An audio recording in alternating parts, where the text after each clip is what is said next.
బిర్యానీలో క్విక్ గా చేసే బిర్యానీ ఏమైనా ఉందా అంటే ఈ ఎగ్ బిర్యానీ అని చెప్తా. నేను సింపుల్ గా క్విక్ గా ఎలా చేసుకోవాలో చూపిస్తాను, చూసేయండి. ఫస్ట్ టైం మన వీడియో చూస్తున్నట్లయితే ఒక సబ్స్క్రైబ్ చేసుకోండి అబ్బా.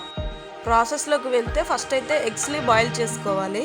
ఇప్పుడు ఎగ్ షెల్ తీసేసిన ఎగ్స్ లోకి కారం, పసుపు, అల్లం పేస్ట్ వేసి ఇలా మొత్తం పట్టించేయాలి ఎగ్స్ కి. ఇది పక్కన పెట్టేసిన తర్వాత వెజిటేబుల్స్ ని కట్ చేసుకోవాలి. సన్నగా పొడుగ్గా కట్ చేసుకున్న ఆనియన్స్, ఇంకా చిన్నగా కట్ చేసుకున్న ఆనియన్స్, టమాటో, పచ్చిమిర్చి, కొత్తిమీర. వీటినైతే నేను ప్రాసెస్ స్టార్ట్ చేయ ముందుగా కట్ చేసి పక్కన పెట్టుకున్నాను. ప్రాసెస్ లోకి వస్తే హీట్ అయిన ఆయిల్ లో సన్నగా పొడుగుగా కట్ చేసుకున్న ఆనియన్స్ ని వేసి ఫ్రై చేసుకోవాలి. ఆనియన్స్ ని మంచిగా బ్రౌనిష్ కలర్ లో వేయించి పక్కకు తీసుకోవాలి. అదే ఆయిల్ లో కొంచెం జీలకర్ర, హోల్ బిర్యానీ స్పైసెస్ వేసుకోవాలి. తర్వాత కొన్ని ఆనియన్స్, దీని తర్వాత ఇంకా పచ్చిమిర్చి వేసుకొని ఫ్రై చేసుకోవాలి. ఇవి కొంచెం కలర్ చేంజ్ అయిన తర్వాత దీంట్లోనే కొంచెం పసుపు, కొంచెం అల్లం పేస్ట్ వేసుకొని పచ్చివాసన పోయేంత వరకు ఫ్రై చేసుకోవాలి. ఇప్పుడు ఇందులో మనం కట్ చేసి పెట్టుకున్న టమాటో ముక్కలు యాడ్ చేసుకొని సరే మళ్ళీ కలిపేసుకోవాలి. ఇప్పుడు ఇందులోనే కుక్ అవ్వడానికి కొంచెమే ఉప్పును వేసుకోండి. కొంతమంది ఇందులో గ్రైండ్ చేసుకున్న టమాటో ప్యూరీని కూడా యాడ్ చేస్తారు. నేనైతే ఇలా ముక్కలుగా కట్ చేసుకొని యాడ్ చేశాను, అది మీ ఇష్టం అన్నమాట.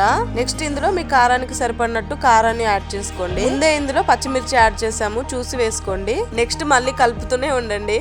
ఇలా మంచిగా ఆయిల్ పైకి తేలిన తర్వాత కొంచెం పెరుగుని యాడ్ చేసుకోండి. మీకు టైం ఉంటే పెరుగుని చిలికి కూడా యాడ్ చేసుకోవచ్చు, విరగదనమాట అప్పుడు పెరుగు. ఇది మొత్తం అంతా మిక్స్ అయ్యేట్టు కలుపుకున్న తర్వాత ఇప్పుడు మసాలాలు యాడ్ చేసుకోవాలి. ధనియా పౌడర్, చికెన్ మసాలా, గరం మసాలా, బిర్యానీ మసాలా, కొంచెం కొంచెంగా అన్ని వేసుకొని మళ్ళీ ఒకసారి గరిటెతో మిక్స్ చేసుకోవాలి. లిడ్ పెట్టేసి కాసేపు కుక్ చేసుకోవాలి. ఆయిల్ అంతా పైకి తేలిన తర్వాత కొంచెం కొత్తిమీరని యాడ్ చేసుకోవాలి. ఇప్పుడు మనం మసాలా పట్టించిన ఎగ్స్ ని యాడ్ చేసుకోవాలి. అసలైతే ఎగ్స్ ని ఆయిల్లో ముందు ఫ్రై చేసుకొని తీసుకోవాలి. నేను అలా చేయడం మర్చిపోయాను. నేనైతే ఇక్కడ డైరెక్ట్ వేస్తున్నాను, మీరైతే చేసుకోండి అలాగా. ఎగ్స్ కి కర్రీ మొత్తం పట్టేట్టు కలుపుకున్న తర్వాత మళ్ళీ లిడ్ పెట్టేసి కాసేపు ఆయిల్ పైకి తేలేంత వరకు కుక్ చేసుకోండి. ఇప్పుడు ప్యారలర్ గా బగారా రైస్ ప్రిపేర్ చేసుకుందాం. హాఫ్ అన్ అవర్ ముందే నానబెట్టుకున్న రైస్ లోకి సరిపడా వాటర్ తీసుకొని చాజీరా, నెయ్యి, ఇంకా బగారాకు, ఒక లెమన్ ఇట్లా రౌండ్ గా కట్ చేసి వేసుకున్నాను నేను. బగారా స్పైసెస్ లో ఉండే పువ్వు, లవంగాలు, మిరియాలు, ఇందాక మనం ఉప్పు కొంచెం యాడ్ చేసుకున్నాము, ఇక్కడ కొంచెం యాడ్ చేయండి. ఇవి మొత్తం వేసుకున్న తర్వాత గరిటెతో ఒకసారి కలిపేసుకొని లిడ్ పెట్టేసి 70% ఇలా కుక్ చేసుకోవాలి. ఇప్పుడు ఈ రైస్ ని తీసుకెళ్లి పక్కన కుక్ అవుతున్న కర్రీలోకి మొత్తం తీసుకోవాలి. ఇలా మొత్తం రైస్ ని కర్రీలోకి వేసుకున్న తర్వాత పైన ఇలా కొత్తిమీర వేయండి. తర్వాత ప్రాసెస్ కి ముందే మనం వేయించి పెట్టుకున్న బ్రౌన్ ఆనియన్స్ ని కూడా వేసుకోవాలి. పైన కొంచెం హాఫ్ స్పూన్ బిర్యానీ మసాలా, ఇంకా చికెన్ మసాలాని వేసుకోవాలి. దీనిపైన నేను ఫుడ్ కలర్ లాంటివి అయితే ఏమి యాడ్ చేయట్లేదు. పచ్చి పాలల్లో కొంచెం పసుపుని యాడ్ చేసుకొని అలా ఫుడ్ కలర్ లాగా వేస్తున్నాను పైన, జస్ట్ కలర్ కోసం మాత్రమే.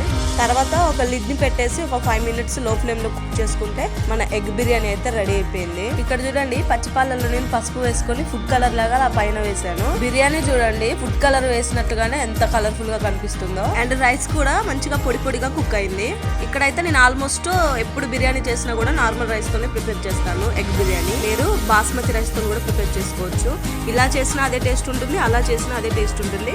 కొంతమంది పులావ్ లాగా చేస్తారు, అలా కాకుండా ఒకసారి ఇలా ట్రై చేసి చూడండి, టేస్ట్ చాలా బాగుంటుంది. ఒక్కసారి ట్రై చేసి కమెంట్ చేయండి. ఇలాంటి మరిన్ని వీడియోస్ కోసం సబ్స్క్రైబ్ చేసుకోవడం మర్చిపోకండి అబ్బా.